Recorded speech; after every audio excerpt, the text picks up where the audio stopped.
So guys, आपकी आसानी के लिए इस सीरीज के प्रीवियस एपिसोड के लॉन्ग वीडियो पहले से हमारे चैनल पे अपलोड है, जिन्हें आप स्क्रीन पे देख सकते हो, जिसका लिंक मैंने डिस्क्रिप्शन के साथ साथ कमेंट में भी पिन कर दिया है। सो जिन्होंने भी अब तक इस सीरीज के प्रीवियस एपिसोड्स नहीं देखे हैं, वो एक ही लॉन्ग वीडियो में सारे एपिसोड्स एक ही साथ देख सकते हो। और अब इसके बाद से सीरीज यहाँ से कंटिन्यू की जाएगी। मैं देखा था कि लीजी को उसी फॉरेस्ट में छोड़कर यहाँ लाओशन और कुनियन जो होते हैं वो मिस्टी माउंटेन की तरफ आगे निकल पड़ते हैं, क्योंकि लीजी को काफी देर लग रही थी उस स्पाइडर बीस्ट के स्पिरिट को एब्जॉर्व करने में। और इधर दूसरी तरफ जब लीजी अपने सोल स्पेस में फाइनली उस स्पाइडर बीस्ट को एब्जॉर्व कर चुका होता है, यहाँ लीजी, शिफी और तानियो जो होती है वो तीनों अकेले ही उन तक पहुँचने के लिए अपनी जर्नी तय करने लगते हैं। अब यहीं से ही एपिसोड की शुरुआत होती है, जहाँ वे तीनों जंगल में अंदर जा ही रहे होते हैं, तभी उन्हें किसी के आने की आहट सुनाई देती है, जिसे छुपने के लिए यहाँ जायुकी जो होता है वो आसपास के एरिया में इनविजिबल फॉग को अपीयर करता है ताकि वे लोग इसके झांसे में छुप सके। तभी ये तीनों पेड़ के ऊपर चढ़ जाते हैं और इंतजार करने लगते हैं कि कहीं कोई मॉन्स्टर तो नहीं है। लेकिन इनकी तरफ आने वाला कोई मॉन्स्टर नहीं बल्कि कुनियन ही होता है, जो कि बुरी तरीके से जख्मी था और वो किसी से बचते हुए भाग रहा होता है कि एकाएक उसका इतना ज्यादा ब्लड लॉस हो चुका था कि वहीं बेहोशी के मारे वो गिर जाता है। अब आगे जब लीजी उसकी मदद करने जाता है तो जायुकी उसे रोकता है, ये कहते हुए ये वही बंदा था जिसने हमें अकेला छोड़ करके फॉरेस्ट में आगे बढ़ गया। अभी तुम्हें इसकी मदद करने की कोई जरूरत नहीं है। जिस पे लीजी उसे कहता है कि अगर मैं भी ऐसा करूँगा तो इसमें और मुझ में क्या फर्क रह जाएगा, और वैसे भी ये एक 3 स्टार का सोल मास्टर है और अभी वो लाओशन भी मिसिंग है, तो इसका हमारे साथ रहना हमें ही फायदा पहुंचाएगा इस मिस्टी माउंटेन में, क्योंकि जितने ज्यादा लोग रहेंगे हमें मॉन्स्टर से बचने में उतनी ही ज्यादा हेल्प मिलेगी। अब आगे लीजिए उसकी मदद करता है और यहाँ कुनियन की बॉडी को किनारे ले आता है, क्योंकि अभी भी कुनियन का पीछा कुछ लोग कर रहे होते हैं उसे मारने के लिए। और यहाँ सबसे ज्यादा हैरान करने वाली बात ये होती है कि कुनियन का पीछा जो लोग कर रहे होते हैं उसे मारने के लिए वो और कोई नहीं बल्कि लाओशन ही होता है। अब इसे देख करके तो सभी सरप्राइज रह जाते हैं कि जो बंदा यहाँ उन सबको इस मिस्टी माउंटेन की तरफ ले जाने आया था, असल में वही इनका शिकार कर रहा होता है, जिससे तानियो यहाँ पे समझ जाती है कि हो न हो ये जो लाओशन है ये जरूर उस कांग लोंगजुंग से हाथ मिला चुका है और ये हमारे शिकार करने के ही मकसद से लगता है हमें इस फॉरेस्ट में लेकर के आया था और ये ट्रिक करके हमें यहाँ पे लेकर आया है। लेकिन हमारे अलग होते ही ये सबसे पहले कुनियन का शिकार करने लगा। अब आगे उन सभी से बचने के लिए यहाँ पे जो लीजी होता है वो अपनी ब्रेक की मदद से उसी टेक्निक का यूज करता है, जिसका यूज करते ही वे तीनों यहाँ पे इनविजिबल हो जाते हैं। लेकिन उस कुनियन की तलवार बाहर ही रह जाती है, जिस पे वो लाओशन पैर रखने ही वाला होता है कि तभी जायुकी जो होता है वो काफी मुश्किलों के साथ उसकी भारी भरकम तलवार को उसके पैर के नीचे आने से बचा रहा होता है। अब इधर दूसरी तरफ लाओशन का एक बंदा लीजी के कपड़ों के ऊपर पैर रख देता है, जिसे लीजी हटाने की कोशिश तो करता है लेकिन नाकाम रहता है कि तभी वो इन सभी लोगों का ध्यान भटकाने के लिए अपने ब्रिक का यूज करता है और उसे अपने ही तरह दिखने वाला एक क्लोन बना लेता है। लाओशन को लगता है कि वो लीजी है, इसलिए वो अपने सभी बंदों को लेकर के लीजी का पीछा करने लगता है। अब ये लीजी का पीछा करते हुए यहाँ लाओशन और उसके बंदे एक दूसरे से टकरा जाते हैं, जिस पे उसका बंदा उससे पूछता है कि आखिर आप क्यों लीजी का पीछा कर रहे हैं। तो लाओशन उससे कहता है कि तुम बिल्कुल इडियट हो, मैं इसलिए उसका पीछा कर रहा हूँ क्योंकि उसने मेरे चेहरे को देख लिया है और मेरी असलियत जान ली है, इसलिए उसका मारा जाना जरूरी है। अब यहाँ ये लोग फिर से लीजी का पीछा करने लगते हैं, लेकिन वो लीजी नहीं बल्कि उसका क्लोन होता है और फिर वो अपने उसी ब्रेक की मदद से एक पेड़ पे चढ़ जाता है। अब आगे वे लोग यहाँ लीजी का काफी देर तक पीछा करते हैं। यहाँ लाओशन के जो बंदे होते हैं लीजी को हर एक डायरेक्शन से पीछा कर रहे होते हैं ताकि वे लोग उसे पकड़ पाए, लेकिन यहाँ पे लाओशन यहाँ लीजी को रोकने के लिए वे अटैक कर देता है, जिससे लीजी का क्लोन आसानी से डॉज कर लेता है। अब आगे लीजी उसके हर एक अटैक से बचता हुआ अपने ब्रिक पे ही जाके बैठ जाता है और उसे चिढ़ाने लगता है कि हिम्मत है तो मुझे चेस करके दिखाओ। अब आगे जब वो लाओशन लीजी को मारने वाला होता है तब वो अपने ब्रिक से हट जाता है और फिर जो उसकी ब्रिक होती है वो सीधा उस लाओशन पे ही अटैक करती है और इस तरह से उस पे अटैक करती है कि वो जमीन की धूल चाटता ही रह जाता है। लेकिन वो लाओशन इतने में ही नहीं रुकता, वो अब भी अपने बंदों के साथ उस लीजी का पीछा कर ही रहा होता है। बागी लीजी तेजी से दौड़ते हुए इन तीनों को एक खाई के पास ले आता है और फिर खुद एक ऊंची छलांग लगाता है, जिससे वो हवा में तैरने लगता है। अब ये देख कर के उन तीनों की हवाइयाँ उड़ जाती हैं, क्योंकि लीजी एकाएक वहाँ से डिसअपेयर हो जाता है और उन्हें समझ में आता है कि वो लीजी नहीं था बल्कि उसका एक बनाया गया मात्र हेलुसिनेशन, यानी कि उसका एक क्लोन था, जो इन सब का ध्यान भटकाते हुए उन्हें माउंटेन से काफी दूर उसकी चोटी पे ले आया था। अब ये बात समझते ही वो जो लॉशन होता है वो जोर से लीजी का नाम चिल्लाता है कि वो किसी भी हाल में उसे मार के ही रहेगा। अब इधर सीन शिफ्ट होता है और हम लीजी को देखते हैं। तो ये जांच कर रहा होता है कि कुनियन की सांसें चल रही है कि नहीं और वो कितना ज्यादा इंजर्ड है। लेकिन जैसे ही वो ये चेक करने के लिए आगे बढ़ता है, कुनियन उस पे अटैक कर देता है, क्योंकि उस कुनियन को लग रहा होता है कि कोई उसे मारने के लिए आगे बढ़ रहा है। फिर भी लीजी उसकी आगे मदद करने के लिए बढ़ता है और यहाँ अपनी पावर का यूज करते हुए वो उस कुनियन को हील करने लगता है। आगे हम देखते हैं कि उस कुनियन को होश आता है और वो उठते ही लीजी से ये सवाल करता है कि तुम अभी तक जिंदा हो, मरे नहीं। कि तभी सभी लोग उसे ये बताते हैं कि तुमने जिस मिस्ट को देखा था वो और कोई नहीं बल्कि लीजी ने ही क्रिएट किया था ताकि वो तुम्हारी जान बचा सके, और तुम इसी की ही मरने की बात कह रहे हो जिसने तुम्हारी जान बचाई है। अब आगे कुनियन ये जानते हुए देखता है कि उसकी सारी इंजरीज हील हो चुकी है और वो पूरी तरह से रिकवर कर चुका है। यहाँ जैसे ही वो लीजी को थैंक यू बोलने वाला होता है कि इसकी कोई जरूरत नहीं है क्योंकि तुमने भी मेरी मदद की थी उस स्पाइडर बीस्ट को मारने के लिए। तो अब हम दोनों का हिसाब बराबर हो गया। अब आगे जो शीफी होती है वो उस कुनियन का तलवार लौटाते हुए उससे पूछती है कि आखिर जो मिस्टर लॉशन है जिसने हम सभी को यहाँ पे लाने का बेड़ा उठाया था वो तुम्हें क्यों मारना चाहते थे। जिस पे कुनियन उन्हें बताता है कि ये सब इस सेम ग्रुप को फॉलो करते हैं। वो स्मगल करते हुए यहाँ पे कई सारे हमारे जैसे बंदे को इस फॉरेस्ट में ले आते हैं ताकि वो उन्हें मार सके, उनके साथ लूटपाट कर सके। और ये फॉरेस्ट में किसी एक जगह पे नहीं बल्कि अलग अलग जगह पे खेमे लगा के हैं। ये सभी ग्रुप से चुपके से अपने शिकार पे स्नीक अटैक करते हैं, क्योंकि ये जानते हैं कि अगर ये सामने से अटैक करेंगे तो इनका जीतना काफी मुश्किल होगा, इसीलिए ये छुप के अटैक करते हैं। जिसपे तानियो यहाँ पे ये सजेशन देती है कि सबसे पहले अभी हमें ये सोचना होगा कि उनसे बचते हुए यहाँ से भागा कैसे जाए, क्योंकि उस लॉशन के साथ ऐसे कई बंदे और भी शामिल हैं। जिस पे चीफी यहाँ लीजी से कहती है कि क्या तुम वापस से अपने उस मिस्ट इल्यूजन का यूज कर सकते हो ताकि हम उन सभी से फिर से एक बार बच जाएं। जिस पे लीजी उन्हें हंसते हुए बताता है कि तुम चिंता मत करो, इसका इंतजाम मैंने कर दिया है, और वैसे भी अगर मैं वो फॉग इल्यूजन दोबारा से क्रिएट करता हूँ तो इसकी लिमिट काफी शॉर्ट टाइम के लिए होगी, जो कि ज्यादा देर तक हमें उनसे नहीं बचा पाएगी। लेकिन तुम लोग इसके बारे में ज्यादा फिक्र मत करो, क्योंकि उस लॉशन और उसके बंदों को मैंने ऐसी जगह पहुँचवा दिया है जहाँ से उनका कम बैक करना काफी दिनों का टाइम लेगा। अब आगे हमें रात का सीन दिखाया जाता है जहां वो लॉशन के जो बंदे होते हैं वो आपस में बात कर रहे होते हैं कि उस कुनियन से तो डील करना काफी डिफिकल्ट हमारे लिए साबित हुआ, क्योंकि उसके पकड़ने के चक्कर में हम काफी ज्यादा इंजर्ड हो चुके हैं। जिस पे दूसरा बंदा उसे कहता है कि जिस नोबल मैन ने उन्हें लीजी को फाइंड आउट करने के लिए सुपारी दी थी उन्होंने लीजी को इस माउंटेन में मरवाने के लिए अच्छा खासा उन्हें इनाम दे रखा है, लेकिन इस जंगल में हमारा आधा दिन गुजर गया है और अब तक हम उस लीजी को फाइंड आउट नहीं कर पाए हैं। वो पहला बंदा इससे पहले कि इसका जवाब दे पाए वो शराब के नशे में इतना ज्यादा धुत होता है कि वहीं सो जाता है। अब आगे वो बंदा जब उसकी खाली बोतल को नीचे फेंकता है तो उसकी टूटने की आवाज नहीं आती, कि तभी उसे अंदेशा हो जाता है कि उनके खेमे में कोई आग घुसा है और एक एक करके वो एकदम हाई स्पीड से उसको सभी बंदे को मार रहा है। अब यहाँ पे लीजी, कुनियन और बाकी सभी भी उनके खेमे में एक साथ ही अटैक करते हैं और उस लॉशन के सभी बंदों को वहाँ पे मार गिराते हैं।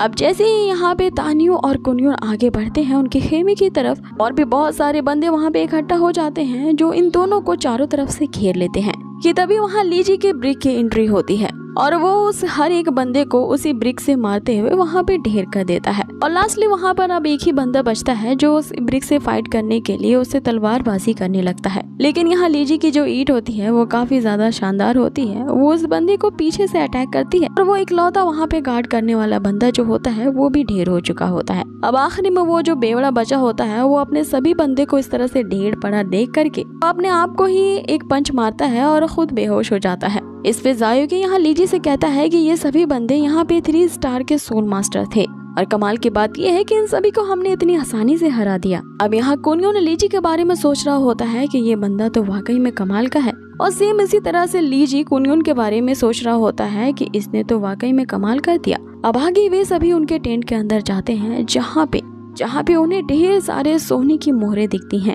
जिसे इन लोगों ने इस माउंटेन में आने वाले सभी बंदों से लूटपाट करके जमा कर रखा था। इससे साबित होता है कि इन्होंने इतनी राशि जमा करने के लिए ना जाने कितने लोगों को जान से मार दिया होगा।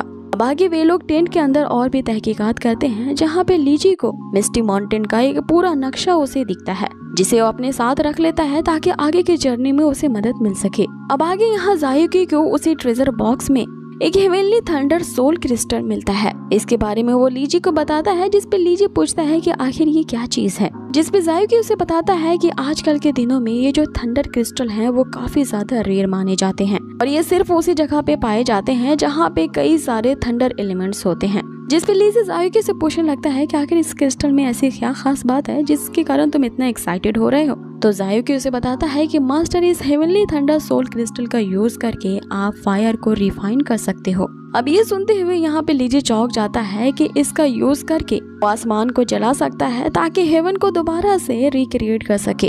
और ये वही स्काई थंडर फायर सीड है जिसकी मदद से वो हेवंस को वापस से रीबिल्ड कर पाएगा और अपने घर वापस जा पाएगा। अब आगे हम देखते हैं कि लीजी जिस चीज की तलाश में यहाँ पे आया था उसे फाइनली वो मिल जाता है। इसकी खुशी वो नाच और गा करके जता रहा होता है, जिसे वे तीनों खड़े होकर के देख रहे होते हैं कि आखिर ये कर क्या रहा है और ये जो कुछ भी अजीब सा कर रहा है, क्या इसमें हमें इंटरप्ट इसे करना चाहिए या इसी तरह से इसे खुशी मनाने देनी चाहिए। अब आगे लीजी उसी थंडर क्रिस्टल का यूज करते हुए अपने सोल स्पेस में जाता है, क्योंकि उसका सोल स्पेस जो है वो हेवन से कनेक्टेड है और वो वहाँ पे जा करके कभी भी हेवन को रिपेयर कर सकता है। अब आगे लीजी को अपने सामने एक टूटी हुई इमारत दिखती है और वो इस क्रिस्टल से निकलने वाली एनर्जी के छोटे से पार्ट को यूज करके ये देखना चाहता है कि वो इस टूटे हुए बिल्डिंग को रिपेयर कर पाएगा कि नहीं। अब जैसे वो इस क्रिस्टल के स्मॉल पार्ट को यूज करता है, वो जो बिल्डिंग होती है वो वापस से रिकंस्ट्रक्ट हो जाती है, जिससे लीजी समझ जाता है कि ये क्रिस्टल तो वाकई में बहुत ही ज्यादा स्ट्रॉन्ग है। इसलिए वो ये डिसाइड करता है कि जब वो ये हेवन पूरी तरह से बन जाएगा तो वो इस क्रिस्टल का छोटा सा पार्ट अपने साथ अपने घर ले जाएगा। जिसपे जायुकी उसे बताता है कि मास्टर, आप ऐसा नहीं कर सकते, आप यहाँ पे इस फैंटेसी कॉन्टिनेंट की किसी भी चीज को यहाँ से नहीं ले जा सकते। जिसपे लीजी उसे बताता है कि क्यों नहीं ले जा सकता, आखिर मैं ही वो चूजन वन हूँ जिसे हेवन को दोबारा से बनाने के लिए चूज किया गया है और ये मात्र एक सोल क्रिस्टल तो ही है और हेवन को बनाने का रिवॉर्ड मुझे इतना तो मिलना चाहिए। अब आगे हम देखते हैं कि लीजी उसी रात कल्टीवेट कर रहा होता है कि तभी कुनियन की आंखें खुलती है और वो ये डिसाइड करता है कि अभी ही सही वक्त है, मुझे लीजी से विन ओवर करना ही होगा, वरना फ्यूचर में हम एक दूसरे के दुश्मन बन जाएंगे, जिससे हम दोनों के लिए ही काफी प्रॉब्लम क्रिएट हो जाएगी। अब पता नहीं उसके मन में क्या चल रहा होता है और वो यहाँ लीजी को क्यों मारना चाहता था, लेकिन जैसे ही वो मौका पा करके यहाँ लीजी को निहत्था देखता है, वो उस पे अटैक करने के लिए आगे बढ़ता है। तभी तानियो उसका हाथ रोक लेती है, ये कहते हुए अगर तुमने आगे बढ़ने की हिम्मत भी की तो याद रखना कि मैं लीजी को प्रोटेक्ट कर रही हूँ और फिर उसे मारने के लिए तुम्हें मेरा सामना करना होगा। जिसपे यहाँ कुनियन अपनी बात से पलट देता है और उससे कहता है कि मैं बस यहाँ पे अपने टैलेंट को परखना चाहता था और इससे फाइट करना चाहता था ताकि इसे अगले लेवल पे रिक्रूट कर सकूं। जिस तानियो उससे कहती है कि मैं तुम्हारे इरादों को अच्छी तरीके से जानती हूँ, अगर इसने तुम्हारे फाइट करने के लिए रिफ्यूज भी कर दिया तो भी इस पे तुम फाइट करोगे ताकि तुम इससे छुटकारा पा जाओ। जिसपे कुनियन यहाँ पे कसम खा के बोलता है कि मैं इसे यहाँ मारने के लिए नहीं आया था और वो यहाँ फियर्स फ्लेम की कसम उठाता है। जिसपे तानियो उससे कहती है कि तुम्हारी हिम्मत कैसे हुई फियर्स फ्लेम की झूठी कसम खाने की। अब इतना उसके कहने की देर होती है कि ये एपिसोड यहीं फिनिश हो जाता है। नेक्स्ट एपिसोड की शुरुआत होती है और हम देखते हैं लीजी के साथ अभी लोग उसी मिस्टी माउंटेन का सफर तय ही कर रहे होते हैं कि बीच में उन्हें वही लाओशॉन का ठिकाना मिलता है जहाँ पे इन सभी ने हमला कर दिया था और वहाँ से उन्हें मिस्टी माउंटेन की तरफ जाने का एक नक्शा मिलता है। अब आगे उसी नक्शे को फॉलो करते हुए वो मिस्टी माउंटेन की तरफ बढ़ रहे होते हैं। साथ ही उस खेमे के अंदर यहाँ लीजी को स्काई थंडर फायर सीड भी मिल जाता है, जिसका यूज करके वो हेवन की एक छोटी सी बिल्डिंग को रिपेयर भी करता है। लेकिन यहाँ इनके ऊपर अब भी मुसीबत बनी होती है, क्योंकि लीजी का जो दुश्मन होता है लिंगोंग, वो अब भी उसे मारने के लिए लीजी का पीछा करते हुए मिस्टी माउंटेन की तरफ ही आ रहा है, जहां उसके खबरियों ने उसे ये भी खबर दी है कि 10 सालों के बाद वो ये स्नेक फिर से वहां पे देखा गया है, जिसके इनर कोर को वो लिंगोंग किसी भी हालत में पाना चाहता है, क्योंकि वो अपने अभी कल्टीवेशन के बॉटल नेक के पोजीशन पे पहुंच चुका है। और ऐसी पोजीशन का मतलब है कि वो एक ही लेवल पे स्टक हो चुका है और आगे नहीं बढ़ रहा है। जब तक वो ये स्नेक के इनर कोर को नहीं डिवोर करेगा तब तक वो इस बॉटल नेक के सिचुएशन से बाहर नहीं आ सकता। इसलिए वो अपने सारे आदमियों समेत मिस्टी माउंटेन की तरफ निकल पड़ता है, ताकि एक ही तीर से 2 निशाने लग जाए। एक तो वो लीजी को भी मार सकता है, दूसरा वो ये स्नेक का भी शिकार कर सकता है। होती है जहाँ हमें उसी लिंगोंग को दिखाया जाता है जो एक जगह पड़ाव रखते हुए वहाँ कल्टीवेट कर रहा होता है। लेकिन जैसा कि मैंने अभी बताया, वो बॉटल नेक की सिचुएशन में स्टक है, इसलिए वो स्मूथली कल्टीवेट नहीं कर पाता और हाँफने लगता है। तभी एक सर्वेंट आ करके उसे जासूसों की रिपोर्ट देता है। वो बताता है कि उस जंगल में उसके जासूसों ने जो मिलिट्री कैंप लगाया था उन्हें किसी ने ढूंढ लिया है और बुरी तरीके से सबको मार डाला है। कुछ लोग केवल बचे हैं, लेकिन वो बुरी तरीके से घायल हैं। और जिन जासूसों पे हमें सबसे ज्यादा भरोसा था वो भी वहाँ पे नहीं है। अब ये सुनते ही यहाँ हम देखते हैं कि लिंग के अंदर एक तरह का शैतान मौजूद होता है जो उसे उकसाने लगता है और उससे कहता है कि तुमसे ये नहीं हो पाएगा। अगर तुम उस लीजी को मारना चाहते हो तो तुम्हें अपनी बॉडी को मुझे सैक्रिफाइस करना होगा। तुम अपनी बॉडी को मुझे सौंप दो, उसके बाद देखो मैं उस लीजी का क्या करता हूँ। और उसी समय हम देखते हैं कि ये जो लिंग है वो लीजी से इतना नफरत करता था कि अपनी बॉडी को वो शैतान के हवाले कर देता है और वो शैतान पूरी तरह से उसके ऊपर हावी हो जाता है कि वो चिल्लाते हुए उस सर्वेंट को ये ऑर्डर देता है, मैं खुद उस ये स्नेक का शिकार करूंगा और फिर उसके इनर कोर को सबसे पहले अब्सॉर्ब करूंगा और उसके बाद अगला शिकार लीजी का किया जाएगा।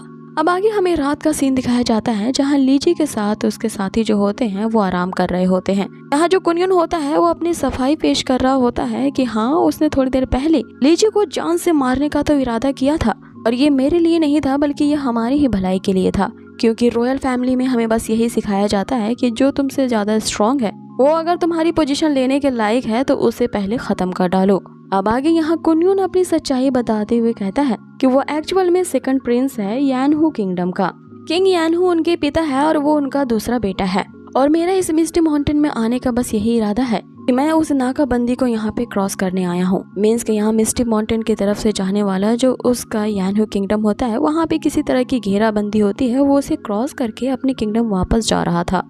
अब ये सुन के वो दोनों लड़कियां काफी ज्यादा सरप्राइज रह जाती हैं, लेकिन यहाँ लीजी को कुछ समझ में नहीं आ रहा था, इसलिए वो शीफी से इस माजरे को पूछता है कि इस यानहू किंगडम के राजा को फ्लेम टाइगर किंग कहा जाता है जो कि काफी ज्यादा शक्तिशाली है। उनके पास एक ऐसी स्ट्रॉन्ग मिलिट्री है जिसे सभी टाइगर डिस्ट्रॉइंग कंट्री कहते हैं और इसके जो राजा है ये वर्ल्ड के 5 ओवरलॉर्ड्स में से एक माने जाते हैं। जिस पे लीजी को अब ये समझ में आता है कि तभी ये अगर उस राजा का बेटा है इसीलिए इतनी अकड़ और घमंड दिखाता है। अब आगे कुनियन अपनी स्टोरी कंटिन्यू करता है कि वो 3 दिन पहले कैंगलोंग आर्मी को डिस्ट्रॉय करने के लिए निकल पड़ा था ताकि उनकी उपजाऊ जमीन वाले हेवी एरिया को डिस्ट्रॉय किया जाए, लेकिन कैंगलोंग आर्मी वालों ने उन्हें घेर लिया तो वहाँ से सिर्फ कुनियन ही अपने आप को भाग करके बचा पाया है। अब ये सुन के तानियो उस पर भड़कने लगती है कि तुम्हें ही किंग यानहू ने टुकड़ी के साथ यहाँ पे भेजा था। फिर लीजी यहाँ पे फिर से पूछता है कि ये किस टुकड़ी के बारे में बात करते हैं कि एक टुकड़ी यहाँ कैंगलोंग किंगडम पे अटैक करने के लिए भेजी गई थी जो कि यानहू किंगडम ने ही करवाई थी।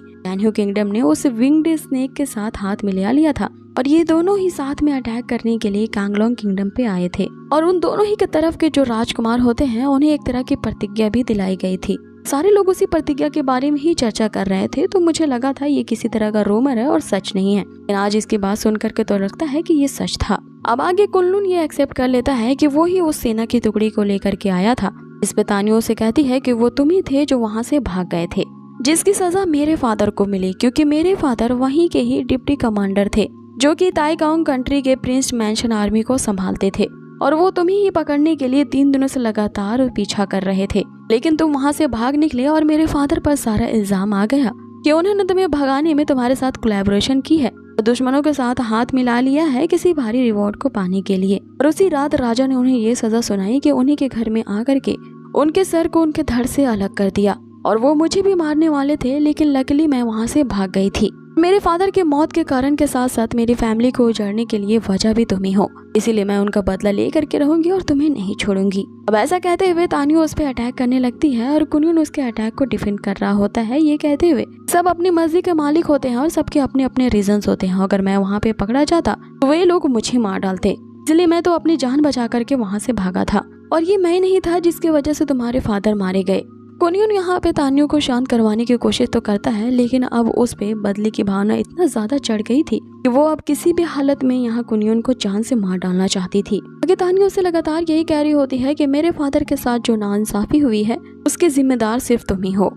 अब आगे कुनियन भी अपने आप को बचाने के लिए उस तानियो से फाइट करने लगता है। अब यहाँ पे ये दोनों एक दूसरे को मार करके इंजर्ड ना हो जाए, इसीलिए इस लड़ाई में शिफी कूद जाती है और अपने इंस्ट्रूमेंट से अटैक करके इन दोनों के अटैक्स को ही नलिफाई कर रही होती है। अब आगे लीजी ही कुछ सोचता है इन तीनों को रोकने के लिए। वो अपनी ब्रेक का यूज करता है और उस कुनियन के गुस्से को शांत करवाता है इन दोनों लड़कियों को रोकते हुए। यहाँ लीजी के फोरहेड से एक ऐसी एनर्जी निकलती है जो कि उस कुनियन को वहीं पे सीधा खड़ा कर देती है, उसे शांत रहने का ऑर्डर देती है कि वो उन दोनों लड़कियों से भी कहता है कि अपने अपने वेपन्स को नीचे कर लो। अब आगे लीची जो होता है वो तानियो को समझाता है कि तुम्हारे फादर की सजा इसकी वजह से नहीं, बल्कि हो सकता है कि उन्होंने किसी और के इल्जाम को अपने सर ले लिया। आगे वो उसे समझाते हुए बताता है कि किसी और ने ही उसकी कंट्री को धोखा देने के लिए अपने दुश्मनों के साथ हाथ मिला लिया होगा, झूठे इल्जाम को तुम्हारे फादर के ऊपर लाद दिया होगा। तानियो भी समझ जाती है कि उसके फादर तो मात्र एक डिप्टी कमांडर थे, बाकी इस क्यूनियन को पकड़ने के लिए उन्होंने रिस्पॉन्सिबिलिटी क्यों ली थी, क्योंकि ये उनकी जिम्मेदारी के अंतर्गत आता ही नहीं।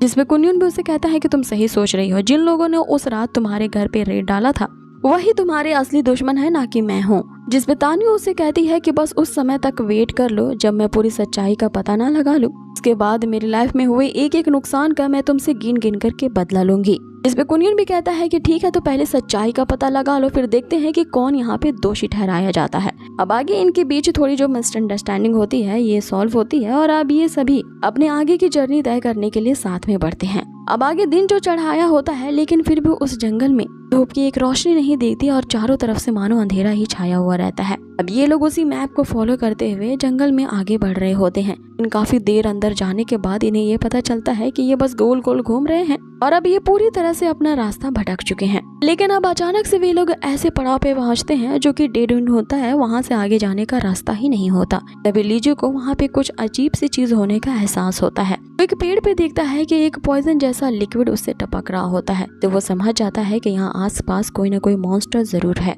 अब आगे उन्हें सांप की सरसराहट भी सुनाई देती है और एकाएक वे लोग उस सांप की पूंछ को देखते हैं। इसमें एक खौफनाक तरह का डंक होता है और वो डंक इन पे अटैक करने वाला होता है। कुनियन इस अटैक को शॉट से डॉज करता है। आगे उन सभी के सामने वो स्नेक अपीयर होता है जिसकी एविल एनर्जी काफी ज्यादा भयानक थी। वो स्नेक ऐसा होता है कि पल भर में ये इनके सामने आ जाता था। थोड़ी ही देर में वो जमीन को चीरते हुए किसी और जगह पे पहुंच जाता है। इन लोगों को ये समझ में नहीं आ रहा था कि ये सांप किधर से आता है और किधर से अटैक करता है। आखिर उस स्नेक से बचने के लिए वे लोग किस दिशा में अटैक करें, क्योंकि वो जो स्नेक था वो एक 4 स्टार हुक स्नेक होता है जो कि अपने शिकार को अपनी पूंछ पे बने हुए डंक से पहले मारता है और उन्हें जिंदा ही निकाल लेता है। अब आगे वो जो स्नेक होता है सबसे पहले कुनियन पे अटैक करता है, जिससे बचने के लिए कुनियन लगातार अपने शॉट्स का इस्तेमाल करता है और इधर लीजी भी कुनियन को प्रोटेक्ट करने के लिए अपने ब्रिक का इस्तेमाल करता है। जैसे ही उस स्नेक पे ईंट से अटैक किया जाता है वो जमीन के चीरते हुए अंदर घुस जाती है, फिर एकाएक उनके सामने अपीयर होती है।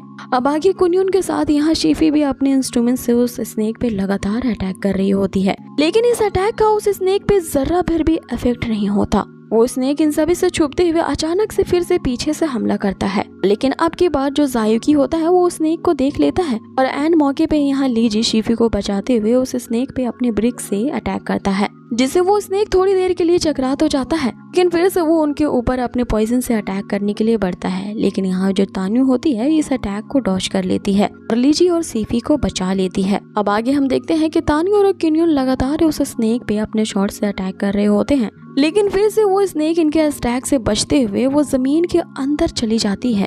अब इन सभी को यही लगता है कि वो स्नेक यहाँ से भाग चुका है, जिसपे लीजी कहता है कि अभी भी मौका है, हमें यहाँ से भाग लेना चाहिए, क्योंकि अगर इस स्नेक ने हमें इंटेंगल कर लिया तो इसके चंगुल से हम बच नहीं पाएंगे। अब वे चारों अपनी जान बचा करके उस स्नेक से भाग रहे होते हैं कि फिर से वो स्नेक जमीन को फाड़ते हुए बाहर निकलता है और इनका तेजी से पीछा करने लगता है और वो इन्हें पीछे के साथ साथ अब सामने से भी आकर के घेर लेता है। देखा एक अब इन पे अटैक करने वाला होता है कि इसी टाइम यहाँ पे फिनिश कर दिया जाता है एपिसोड को। तो अब यहाँ पे एपिसोड खत्म होता है और हमें अगले एपिसोड में दिखाया जाता है हाँ वो मॉन्स्टर अब भी इनका पीछा कर रहा होता है। अब कुनियन यहाँ पे रुक जाता है और वो स्नेक मॉन्स्टर को रोकने की कोशिश करता है। लीजी उसे साथ चलने को कहता है, जिस पे कुनियन उसे कहता है 3 के मरने से तो बेटर है कि यहाँ पे एक ही मारा जाए, इसलिए मैं इस स्नेक को रोकने की कोशिश करता हूँ, तुम लोग आगे बढ़ो। लेकिन लीजी उसे ये कहता है कि हम एक टीम है, किसी को भी हम छोड़ करके नहीं जा सकते। इस पे वो कहता है कि फिर ये तो सबसे बुरा होगा, क्योंकि फिर हम सभी लोग यहाँ पे मारे जाएंगे।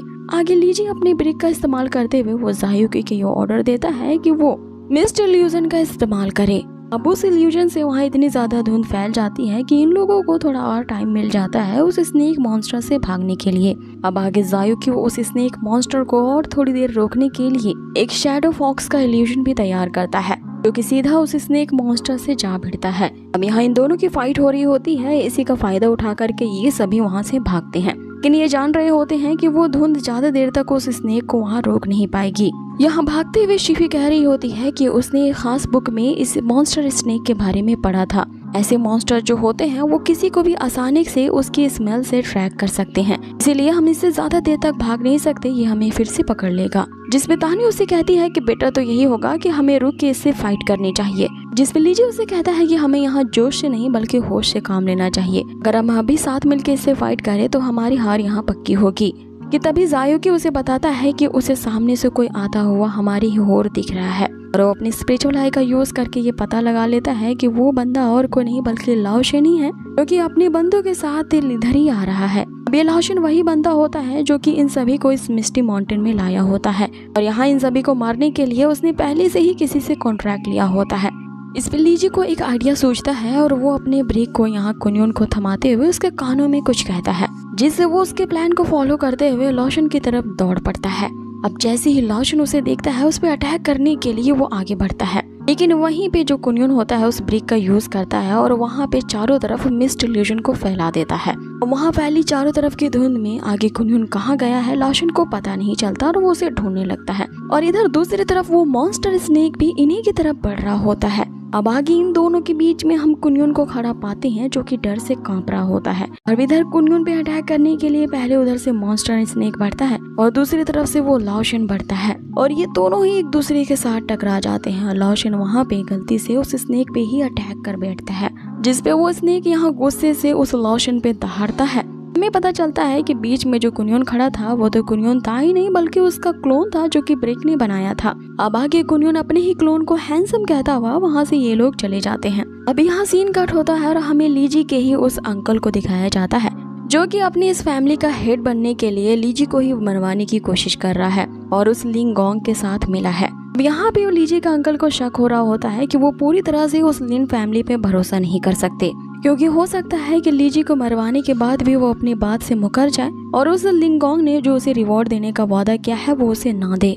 इसलिए उसने लीजी को मरवाने के लिए पहले ही विंग्ड स्नेक की आर्मी वहाँ पे भेज दी है और उसने कुछ ऐसा इंतजाम कर रखा है कि वो उस विंग स्नेक की आर्मी को ल्योर करके सिटी के अंदर बुलाएगा एक सीक्रेट पैसेज के थ्रू और फिर यहाँ तबाही मचने के बाद इस पूरे किंगडम में हमारी जो ली फैमिली है वो सबसे ज्यादा सुप्रीम फैमिली बन जाएगी और सबसे ज्यादा ताकतवर होगी।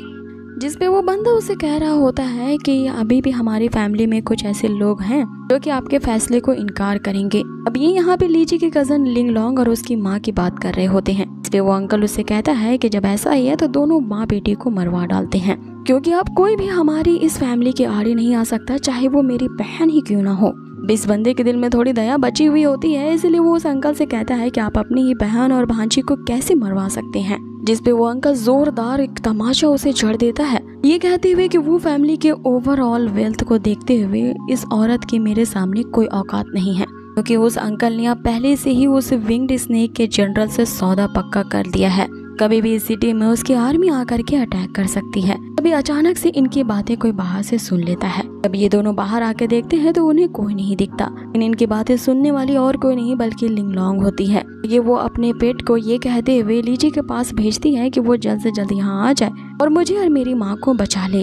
अब आगे यहाँ सीन चेंज होता है और हमें वापस से उसी फॉरेस्ट को दिखाया जाता है जहाँ वे सभी अब आराम कर रहे होते हैं एक जगह रुक के। अब आगे वे सभी वहाँ से निकल पड़ते हैं ये देखने के लिए कि उस लाओशन और स्नेक के बीच जो फाइट हुआ था इन दोनों में से कौन मरा है, ताकि वो लूट का सामान वहाँ से ले सके। और अगर वो मॉन्स्टर स्नेक मर गया होगा तो तान्यू कहती है कि उसके अंदर का जो इनर कोर है वो मैं लूंगी। जिसपे अब कुनियोन यहाँ लीजी और शीफी से पूछता है क्या तुम लोगों को भी कुछ चाहिए, जिसपे ये दोनों मना कर देते हैं कि हमें कुछ नहीं चाहिए। तो कुनियोन फिर कहता है तो फिर ठीक है, स्नेक की जो पूरी स्किन होगी वो मेरी होगी। जिसपे लीजी को यहाँ समझ में नहीं आता कि आखिर ये किन चीजों के बारे में बात कर रहे हैं। तो शीफी उससे बताती है कि इस स्नेक मॉन्स्टर का जो स्केल होता है और उसकी जो टेल ब्लेड होती है वो स्पिरिचुअल वेपन बनाने के लिए अच्छा मटेरियल होते हैं। साथ ही उस स्नेक का जो इनर कोर होता है वो तुम्हारी कल्टीवेशन लेवल को इम्प्रूव करने में मदद कर सकता है। अब हमें उसी स्नेक को वापस से दिखाया जाता है जहां वो उस लाओशन के आखिरी आदमी को भी मार डालता है। तभी वहां कुनियोन पहुंच जाता है और समझ जाता है कि स्नेक ने काफी देर तक यहाँ पे फाइट की है, वो अब काफी वो कमजोर हो चुका है और यही वक्त है इस पे अटैक करने का। अब कुनियोन के साथ साथ यहाँ उस स्नेक का शिकार करने के लिए तान्यू भी मैदान में आ जाती है और तीसरी तरफ से लीजी और शीफी भी उसे घेर लेते हैं। अब आगे वो स्नेक ये देखती है कि चारों उसका शिकार करने के लिए तैनात हैं, वहाँ पे वो जमीन के अंदर घुस जाता है और भागने की कोशिश करने लगता है, लेकिन ये सभी भी उसका पीछा करने लगते हैं, ये कहते हुए कि अब तुम हमसे बच के नहीं भाग सकते। अब आगे वो जो मॉन्स्टर स्नेक होता है एक गुफा की तरफ चला जाता है, लेकिन अब कुनयुन ये देख के भी नहीं रुकता कि वो अपने ठिकाने की तरफ चला गया है। अभी उसका पीछा करने के लिए बाकियों के समेत उस गुफा के अंदर चला जाता है।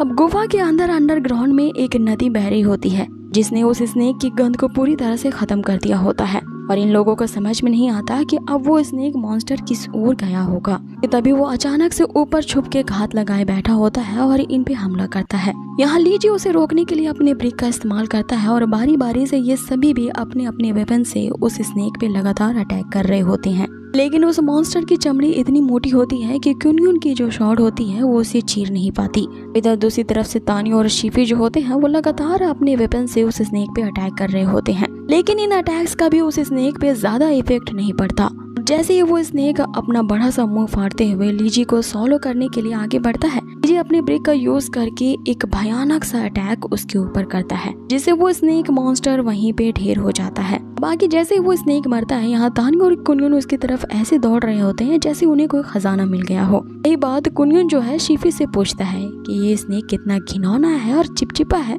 आखिर इन दोनों को इसके अंदर क्या खजाना मिलेगा। पे अब हम तानियो को देखते हैं कि वो उस स्नेक को चीरते हुए उसके अंदर का इनर कोर निकाल लेती है। इसके बारे में शिफी उसे बताती है कि ये बहुत सारे कल्टीवेटर्स का सिर्फ एक सपना होता है कि वो अपने नए लेवल पे ब्रेक थ्रू करने के लिए इस स्नेक के इनर कोर का यूज करे, लेकिन ये स्नेक मॉन्स्टर से फाइट करना इतना खतरनाक है कि कईयों की जान इसमें जा चुकी है। अब आगे उस स्नेक मॉन्स्टर की टेल और चमड़ी को कुनयुन ले लेता है। अब यहाँ पे उसका काम खत्म होता है, इसीलिए जो कुनयुन होता है वो लीजी को अपने साथ चलने के लिए ऑफर कर रहा होता है। वो अपने साथ उसे गोशिया सिटी बुलाता है ताकि वे दोनों मिल करके नए इलाकों पे कब्जा कर सके और अपनी टेरिटरी को और भी ज्यादा बढ़ा सके। इससे पहले ये दोनों लड़कियां भी मना कर देती है और लीजी भी ये कहते हुए मना कर देता है कि उसे अपनी आजादी ही प्यारी है और वैसे भी ये यहाँ का निवासी नहीं है। वैसे भी उसे एक टास्क को कंप्लीट करना है और अपने असली घर वापस जाना है, क्योंकि वो इस वर्ल्ड से बिलोंग करता ही नहीं है, लेकिन वो हमेशा के लिए दोस्त बने रह सकते हैं। ऐसा कहते हुए लीजी वहाँ से चला जाता है। अब लीजी ने उसे अपना दोस्त कहा है, ये बात सुन करके कुनयुन काफी ज्यादा इमोशनल हो जाता है कि तभी अचानक से उन सभी को उस गुफा के अंदर बहुत सारे क्रिस्टल के बीच में एक पगोडा दिखता है। ये पगोडा एक खास किस्म का कलरफुल ड्रैगन फ्रूट है। लीजी को तो इसके बारे में पता नहीं होता है, इसलिए वो सोच रहा होता है क्या इस फ्लावर को खाने से किसी तरह के ड्रैगन में ट्रांसफॉर्म हो जाएगा या किसी ड्रैगन को समन कर पाएगा। इस पे तानियो से कहती है कि ये एक लेजेंडरी ड्रैगन फ्रूट है जो कि हर 100 साल के बाद एक बार पनपता है और मैच्योर होता है। इन फ्लावर्स में से पर्पल वाला सबसे बेस्ट होता है और लेजेंड्स का इसके बारे में कहना है कि जो भी इन फ्लावर्स को क्विकली फॉलो कर लेगा उसकी कल्टीवेशन लेवल तुरंत ही इम्प्रूव होना शुरू हो जाएंगी। अब ये लोग उसी टाइम पे आए होते हैं कि जब ये कलरफुल फ्लावर मैच्योर हो रहा होता है। यहाँ पे इस तरह के पर्पल रंग के 4 फ्लावर होते हैं, इसलिए कुनयुन कहता है कि क्यों ना ये चारों फ्लावर को हम लोग आपस में बांट लें। तभी एक अजीब सा क्रिएचर इनकी बातों को सुन रहा होता है। लीजी उनसे कहता है कि इतना वियर्ड सा दिखने वाले चीज क्या ये खाने लायक भी है।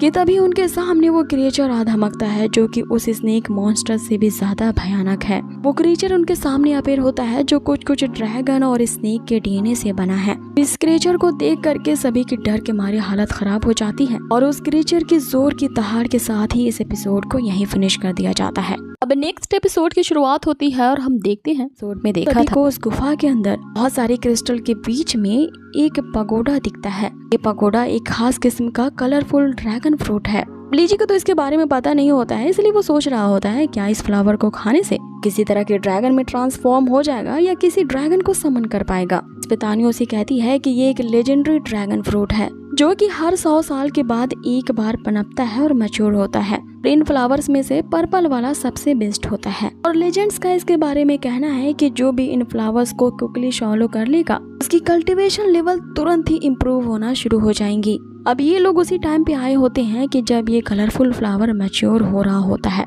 यहाँ पे इस तरह के पर्पल रंग के 4 फ्लावर होते हैं, इसलिए कुनयुन कहता है कि क्यों ना ये चारों फ्लावर को हम लोग आपस में बांट लें। तभी एक अजीब सा क्रिएचर इनकी बातों को सुन रहा होता है। लीजी उनसे कहता है कि इतना वियर्ड सा दिखने वाले चीज क्या ये खाने लायक भी है। कि तभी उनके सामने वो क्रिएचर आ धमकता है जो कि उस स्नेक मॉन्स्टर से भी ज्यादा भयानक है। वो क्रिएचर उनके सामने अपीयर होता है जो कुछ ड्रैगन और स्नेक के डीएनए से बना है। इस क्रिएचर को देख करके सभी की डर के मारे हालत खराब हो जाती है और उस क्रिएचर की जोर की दहाड़ के साथ ही इस एपिसोड को यहीं फिनिश कर दिया जाता है। तभी अचानक से वो जो बड़ा जॉइंट स्नेक होता है जो कि उस ड्रैगन फ्रूट की रखवाली कर रहा होता है, इन सभी पे हमला कर देता है, जिससे बचते हुए वो गुफा से निकलने की कोशिश करने लगते हैं। लेकिन यहाँ कुनयुन पे वो जाइंट स्नेक हमला कर देता है कि तभी लीजी उसे बचाने के लिए आता है और यहाँ पे वो अपने वेपन से अटैक करता है और सबको बचाते हुए वो गुफा से बाहर निकालता है। और अब कुनयुन काफी ज्यादा इंजर्ड हो चुका होता है, इसीलिए लीजी उसे हील कर रहा होता है। अब आगे इन लोगों के बातों से पता चलता है कि जो उस गुफा के अंदर ड्रैगन फ्रूट है, जैसे वो 1000 सालों के बाद मैच्योर होना शुरू हुआ था, ये दोनों जाइंट स्नेक ही उसकी सुरक्षा कर रहे होते हैं। और उसी डिवाइन पर्ल फ्रूट के बारे में कहा जाता है कि अगर कोई कल्टीवेटर अपने बॉटलनेक की कंडीशन पे हो तो इस पर्ल फ्रूट को डिवोर करने के बाद वो इस कंडीशन से आसानी से ब्रेक थ्रू कर सकता है नए रिल्म में। लेकिन उस ड्रैगन फ्रूट पाने के लालच में बहुत सारे कल्टीवेटर्स ने अपनी जान गंवा दी है और वो जो 2 बड़े जाइंट स्नेक्स थे जिनमें से एक को इन्होंने अभी मारा था, ये दोनों मिलकर ही उस ड्रैगन फ्रूट के मैच्योर होने का वेट कर रहे थे।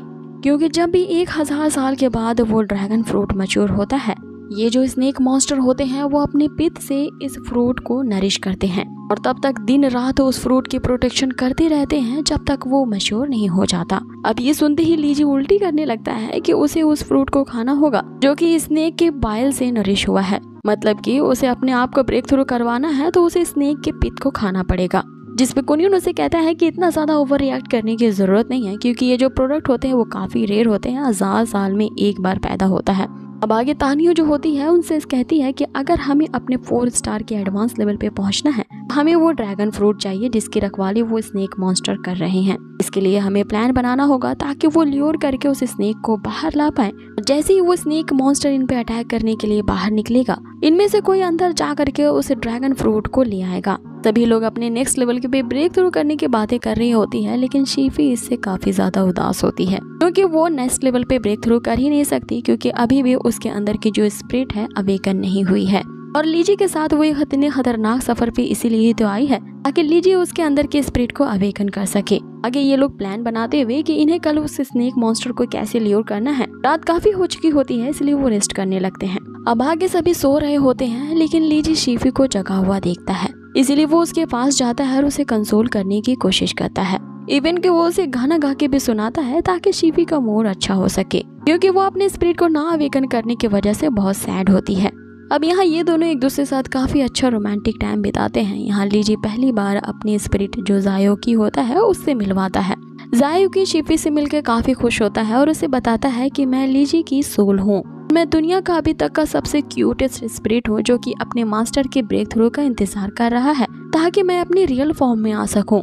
और मैंने ही अपने मास्टर यानी कि लीजी को कहा है कि बहुत सारे सोल मॉन्स्टर को कैच करो ताकि वो जल्द से जल्द तुम्हारे अंदर की स्पिरिट को अवेकन करने में मदद कर सके। अब फाइनली यहाँ पे शीफी हंसती है और जायोकी की बातों से उसे अच्छा महसूस होता है। लीजी उसके स्पिरिट को अवेकन करने में उसकी इतनी मदद कर रहा है। अब ये दोनों को इस तरह का अच्छा टाइम बिताते हुए जो तानियो होती है वो देख रही होती है, लेकिन उसे अंदर ही अंदर जलन हो रही होती है कि लीजी शीफी के साथ ज्यादा घुल मिल रहा है क्योंकि वो भी अब लीजी को पसंद करने लगी थी। अब अगले सीन में हम उसी लिंगोंग को देखते हैं जो कि अपने पूरी बटालियन के साथ उस जंगल में अब पहुंच चुका होता है कि उसका भी मकसद वही होता है कि वो उस 5 स्टार वाले स्नेक मॉन्स्टर को मार डाले। उस पाइथन को मारने के बाद उसके अंदर का जो इनर कोर होगा, इससे वो अपने बॉटलनेक की कंडीशन से ब्रेक थ्रू कर पाएगा। आदि वो अपने सबसे बड़े दुश्मन जो कि लीजी है वो भी इसी ही जंगल में है।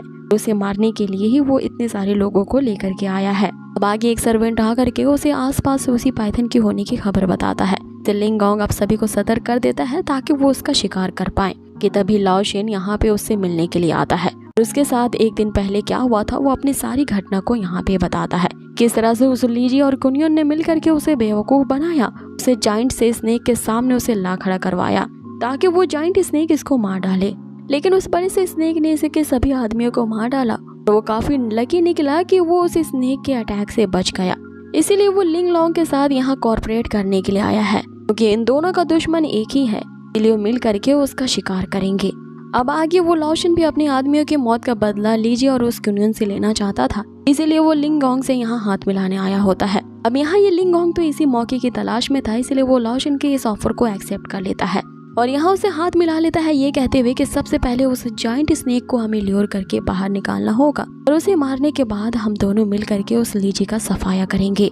अब ये सीन यहीं पे कट होता है और हमें इन चारों को दिखाया जाता है जो कि अपने प्लान के मुताबिक स्नेक मॉन्स्टर को गुफा से बाहर निकालवाने के लिए पूरी तरह से तैयार थे। अब यहाँ पे सभी लोग अपने पोजीशन पे तैनात होते हैं और इससे पहले कि कुनयुन उसे जायंट स्नेक पे हमला कर पाता, वो लाओशन वहाँ पे आ जाता है और वही कुनयुन पे हमला करता है और उसे कहता है कि तुमने पिछली बार मुझे अच्छा बेवकूफ बनाया, लेकिन अब की बार तुम में से यहाँ कोई भी नहीं बचेगा। यहाँ कुनयुन के साथ बाकी सभी भी उस लाओशन को जिंदा देख करके हैरान रह जाते हैं कि ये अब तक उस स्नेक के अटैक से बच कैसे गया। कि तभी वो लाओशन उनसे कहता है कि यहाँ पे मैं नहीं बल्कि तुम सभी मारे जाओगे, जिस पे कुनयुन उनसे कहता है कि यहाँ हम 4 हैं और तुम अकेले हो, फिर भी ऐसी बातें कर रहे हो। कि तभी वहाँ पे वो लिंगलोंग भी पहुँच जाता है। लीजिन इसके बारे में काफी कुछ सुना होता है लेकिन पहली बार देखा होता है, इसलिए वो उससे पूछता है कि आखिर तुम कौन हो। अब यहाँ पे लिंगोंग ने शीफी को तलवार के आड़े लिया होता है और लीजी को धमकी देने के साथ ही ये एपिसोड यहीं पे फिनिश हो जाता है।